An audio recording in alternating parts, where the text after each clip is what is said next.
जय जगन्नाथ सांग माने केबे किछि खाइबाको इच्छा हो बा न हो किंतु घरे बसी बसी फालतूटारे फोन चले चले यूट्यूब रे ये सब खाइबा वीडियो देखिकी बहुत जल्दी भोक लगे। तो मो मुंडरे गोटे आइडिया आसीगला जाउची बनैबी चीज गार्लिक ब्रेड। तो से मु फास्ट किछि रसुण एवं सुखिला लंका को तेल रे भाजी नेली। एबे ता सहित चीज एवं से भाजी थिबा सुखिला लंका रसुण को भल भाव में मिक्स कर नौची। एबे स्वाद अनुसार लुण पकेकी फास्ट आम गोटे ब्रेड नहीं जावा।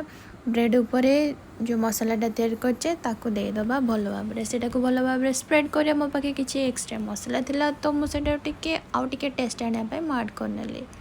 एबे तापरे आउ किछि चीज दे दउची एक्स्ट्रा स्पेशल टेस्ट पाई।